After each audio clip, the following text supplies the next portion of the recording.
Bom dia, amigos e amigas, bom dia, senhores e senhoras. Eu sou Daniel Nonato. Obrigado a vocês pela presença em nosso encontro matutino. O evangelho de hoje, Marcos capítulo 10, versículo 17 ao 30.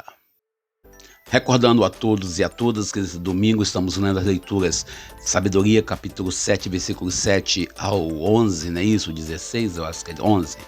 E o Salmo 89, entre aspas, né, entre parênteses, 90. E a primeira leitura, melhor, a segunda leitura, Hebreus capítulo 4, versículo 11 ao 13. E o evangelho, já falei, Marcos 10, 17 a 30.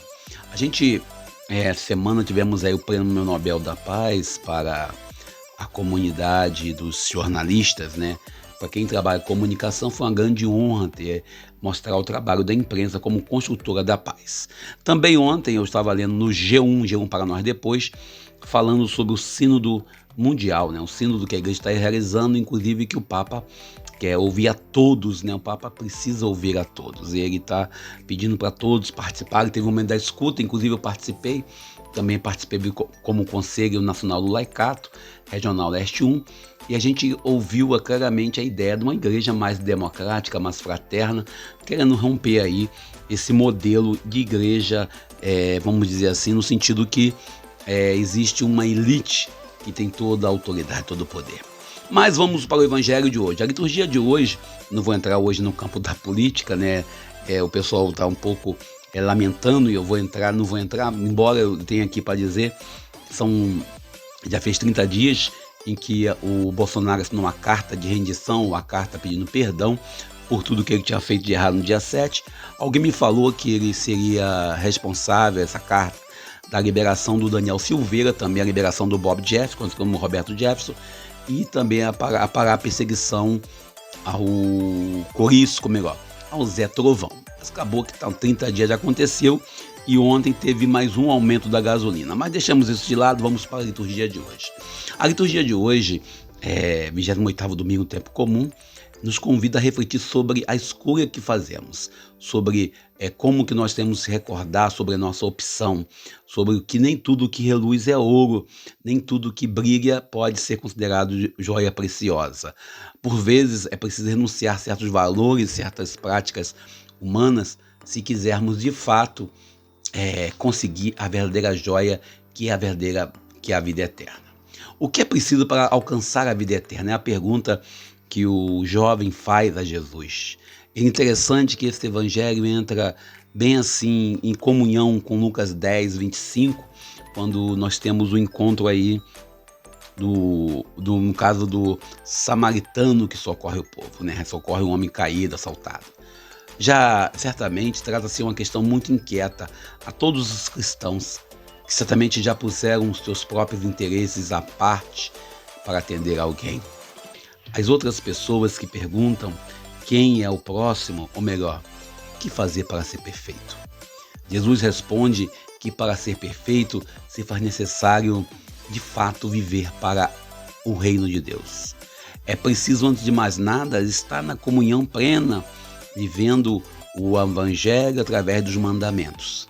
E é preciso também assumir os valores do reino, combatendo assim os contravalores. Entregar a vida ao irmão, entregar o patrimônio. Ontem eu conversava com um amigo, ele dizia que às vezes alguns que dizem defender o pobre, na verdade apenas usam do pobre como um trampolim para a autopromoção. Jesus, quando fala para esse homem, para esse jovem, que se faz necessário entregar mais do que ele diz que entrega, Jesus conhece bem o coração desse homem. Primeiro que ele começa a puxar um saco de Jesus, dizendo: venha, bom mestre. O seu esforço que ele tenta trazer para Jesus, Jesus logo dá um corte pesado, dizendo: bom é somente Deus. Deus que nos entrega a vida como prêmio, como salvo para nos cuidarmos, esta vida que eu tenho, a vida que nós temos. Isso é algo que nós não conseguimos entender. Interessante ainda que esse homem, quando chega em Jesus, ele chega para fazer uma pergunta. A vida é sempre dom gratuito, a vida sempre é um fruto da bondade e da misericórdia de Deus, um Deus de amor. O homem, quando pergunta a Jesus o que fazer para conseguir a vida eterna, esse jovem, ele tenta de alguma forma constranger Jesus. tenta de alguma forma não se comprometer com o projeto. Quando nós vivemos de acordo com aquilo que nós somos, de acordo com o nosso projeto de viver a vida eterna, de habitar com Deus, envolve sobretudo a preocupação de já viver como se estivesse no céu. É o que fala lá sobre Santo Anselmo, não é isso? Que fala que já estamos salvos sim, mas não plenamente. Reconhecer Deus que faz nosso caminho, deve nos fazer de verdade compreender e seguir o projeto de Deus. Quando falamos na vida eterna, não estamos a falar apenas, ou melhor, estamos falando apenas por uma vida que virá daqui a um tempo, mas sim uma vida real, que já devemos começar a viver agora. A vida plena de qualidade, a vida plena onde nós temos aí mais de 600 mil pessoas mortas pela pandemia, e infelizmente isso está ficando algo normalizado, nós não estamos aí nem aí. Deus nos oferece essa vida nova, mas não para nós abandonarmos aqueles que estão em outras vidas. O mundo que está aí, da qual nós somos parte, não é uma realidade paralela, é uma realidade que nós somos chamados a entrar. Somos convidados a acolher Jesus na nossa caminhada. Cada dia nossa caminhada nessa terra nos aproxima mais de forma indireta para se encontrar com Jesus no último dia. Sabemos que só atingiremos a plenitude da salvação ou a plenitude da vida eterna quando de verdade nós estivermos morando com Deus na sua glória. Na perspectiva de Jesus, a vida eterna passa por uma adesão radical, passa por um projeto de abraçar o reino como algo real, como algo palpável, não apenas como uma teoria ou uma ideologia que alguns tanto pregam. Os homens que estavam naquele tempo, quando vê o jovem se aproximar, logo sabem quem é aquele jovem e o que aquele jovem está fazendo. Aquele jovem tem um olhar muito preocupado em como seguir Jesus, mas hora nenhuma ele estava preocupado em perder o patrimônio. Ele, quando quer seguir Jesus, ele coloca bem claro quem ele é. Eu já sigo as palavras, eu já prego, eu já estou vivendo. Para que eu posso fazer mais? Jesus coloca bem claramente, é preciso vender tudo. É preciso desapegar daquilo que você tem.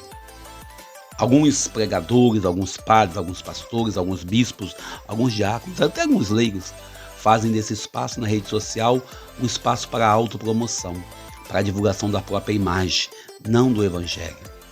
O nosso sonho de estar morando no céu não pode ser um sonho para ser vivido apenas daqui a uns tempos, quando nós formos morar com Deus, mas deve ser vivido agora.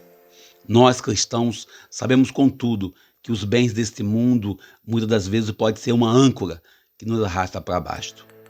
Embora às vezes nos proporcionemos a querer ajudar, a oferecer nosso colo, nós sempre estamos presos ao patrimônio que temos. O serviço que Jesus nos confia, o dom da vida, que Cristo nos ensinou a valorizar, deve ser algo muito importante. A história do homem rico que buscava a vida eterna, mas não estava disposto de verdade a tê-la, nos alerta sobre algumas práticas nossas que às vezes queremos viver o Evangelho só apenas pela metade. A riqueza que escraviza o coração do homem, a riqueza que absorve nossa vontade, o poder do dinheiro, o poder do sucesso que às vezes nos cega e nós acabamos nos tornando pessoas egoístas e pessoas que têm muita cobiça. O que nos leva a essa interrogação de Jesus hoje é que este homem necessita e ele pede como fazer para ser perfeito, como fazer para ser santo. Jesus propõe o caminho da solidariedade, o serviço da partilha, o serviço do amor. Na verdade, o dom da vida dado por Jesus nos convida a meditar. A religiosidade que nós temos hoje, de líderes religiosos preocupados em construir impérios financeiros, esquecendo de verdade de testemunhar o Evangelho. Jesus hoje confirma de verdade que para poder viver o reino de Deus se faz necessário ser desapegado a tudo aquilo que nós temos. O Evangelho de hoje ainda nos convida como discípulos, como missionários, estar a serviço do reino, estar a serviço não do nosso próprio ego, não preocupado com igreja cheia, para quem vai pregar nas igrejas, não preocupado em ter multidões nos seguindo, mas sim pessoas que estão preocupadas em mirar o modelo de Jesus. Quantas das vezes nossas opções cristãs, quantas das vezes nossas práticas pastorais fogem do projeto de amor feito por Jesus? Para nós, seguidores de Jesus, realmente o que importa é a certeza que o caminho do reino se faz caminhando e a vida eterna ela tem que começar a ser vivida agora. Aquilo que Dom Luciano Bergamin fala, para subir a ser santo no altar, é preciso ser santo na vida. A parte desse texto, versículo 17 a 27, esse primeiro momento, é uma catequese bem clara sobre a exigência do reino de Deus. O homem chega diante de Jesus, no versículo 17, ele não se trata apenas de qualquer homem, mas é uma pessoa conhecedora da lei, é uma pessoa sabendo que a lei tinha certos preceitos e ele já dizia, eu estou cumprindo. Às vezes nós somos cristãos católicos, às vezes nós somos cristãos evangélicos, achamos que nós já somos perfeitos por termos sido batizados ou porque simplesmente nós conhecemos a palavra. Jesus, quando entra nesse contexto de preocupar-se com esse jovem, quando ele coloca a questão da vida eterna como algo importante, ele deixa claramente que a adesão a Jesus, ao projeto do Pai, não pode ser pela metade. No Antigo Testamento, lá na Bíblia, Daniel capítulo 12, versículo 2, o projeto de vida eterna aparece como algo real, aparece como algo próximo que nós somos convidados a encontrar.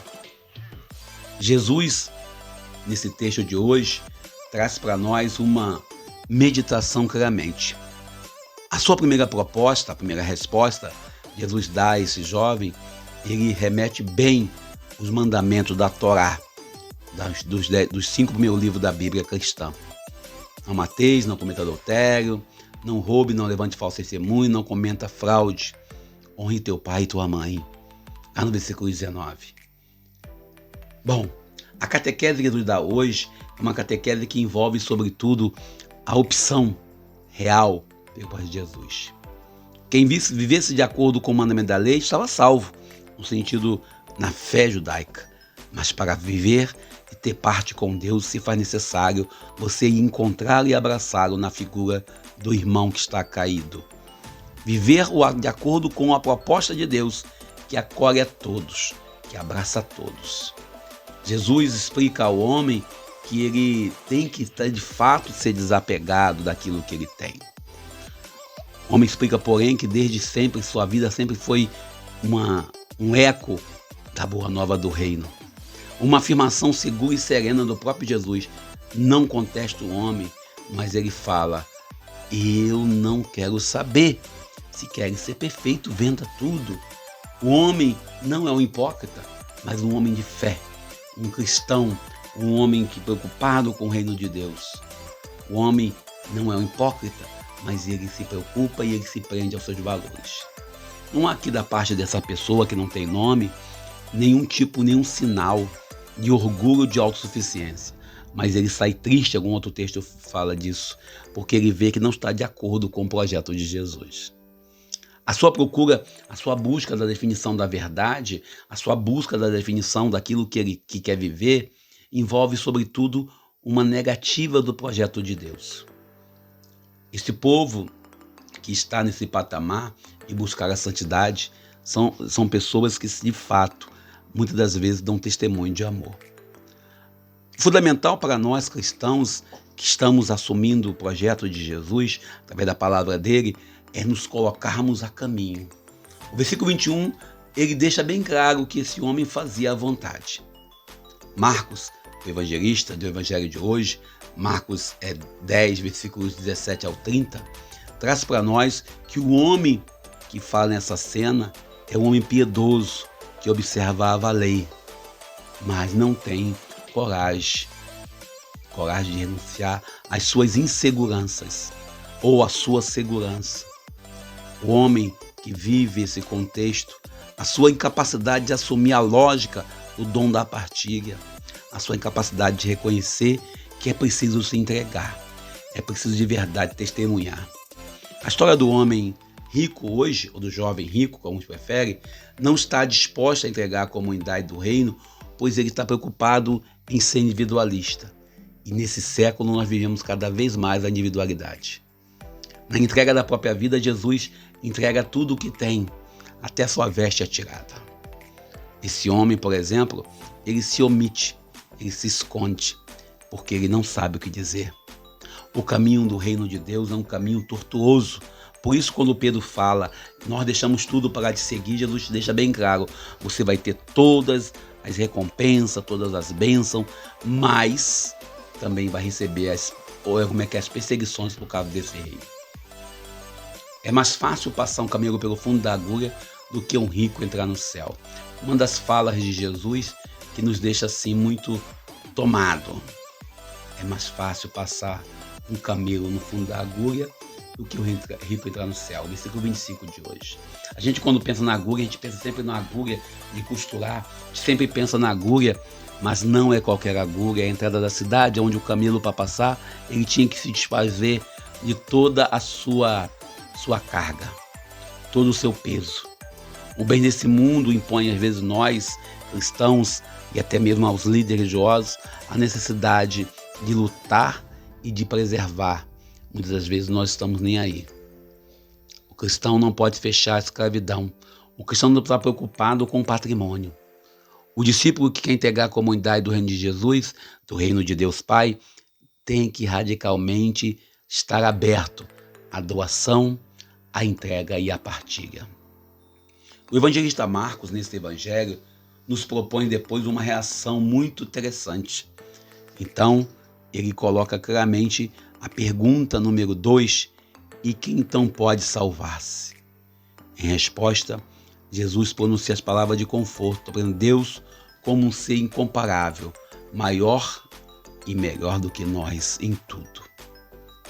A gente, quando fala de impossibilidade, Deus, para ele, o impossível é apenas um fato. A ação de Deus, na sua gratuita misericórdia, pode mudar o coração do nosso coração, nos fazer entender que a exigência do reino é para sempre, não apenas uma exigência para alguns dias de missa ou de culto.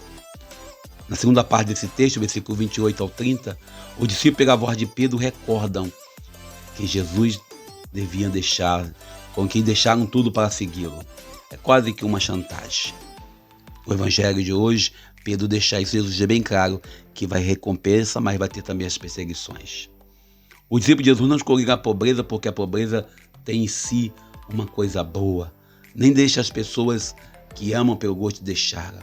Quando os discípulos dos cristãos renunciam a determinados valores, muitas vezes valores legítimos e importantes, ele está trazendo para nós uma certeza. Se faz necessário a renúncia daquilo que às vezes somos e achamos que somos para poder obter a vida eterna. A vida é sempre o bem maior. O anúncio do evangelho sempre é o bem maior. A opção do discípulo de ir embora, do homem, de ir embora é dada o tempo todo. A opção de largar tudo é dada o tempo todo. As tribulações que nós temos, as dificuldades, sobretudo no meu caso, o desempregado, os discípulos devem estar preparados para enfrentar, pois sabem que terão sempre que viver com a oposição do mundo enquanto se mantiveram fiéis a Jesus. Aconteça o que acontecer, nós devemos sempre estar dispostos a testemunhar Jesus plenamente com nossas vidas, se for necessário. Não tem como nós ficarmos brincando de viver o Evangelho.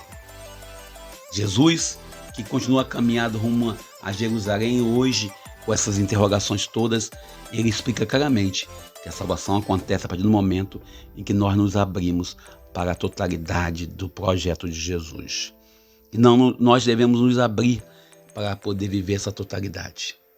Jesus, completamente marcado pela missão que ele tinha, ele traz para nós os caminhos. Nós, teólogos leigos, nós cristãos, nós membros da Igreja Católica, nós membros da Igreja Evangélica, nós que somos parte do povo de Deus, não podemos nunca usar a riqueza para a autopromoção, pois a riqueza é efêmera, ela nos trai. O Evangelho de hoje apresenta uma única certeza, que se faz necessário, de fato, abraçar e viver a realidade da pobreza, não apenas como um rito, uma dança, uma teoria, mas como algo fatoso. Por exemplo, Não tem como não nos indignarmos com a figa dos ossos. Não tem como nós não nos indignarmos com a figa da carcaça de frango. E não tem como a gente não se indignar diante de milhões de brasileiros, mais de 14 milhões de brasileiros desempregados. O teólogo de Israel, quando falava da riqueza, falava com bênção de Deus. E nós, cristãos, muitas vezes questionamos se de fato Deus abençoa uns com tanta riqueza e a outros com a miséria. A miséria que nós estamos vivendo, a miséria que envenena, que escraviza, é algo real. Que nós, nesse evangelho de hoje, Marcos 10, 17 a 30, nos meditemos e sabemos que é preciso se desfazer e se despir diante da realidade de Deus, diante da vontade de Deus. Eu vou parar por aqui. Agradeço a vocês pelo carinho, pela presença. São 6 horas e 22 minutos. Eu sou Daniel Nonato, obrigado a vocês pela presença, pelo carinho. Vamos nós, lembrando que depois da manhã, nossa hora Aparecida, lá no Monte Castelo, com o Padre Adailson, estaremos presentes, participando e ajudando na missa, com a graça de Deus. Agradeço a vocês pelo carinho, pela presença, pela amizade. Eu sou Daniel Nonato. Com a graça de Deus, bom dia.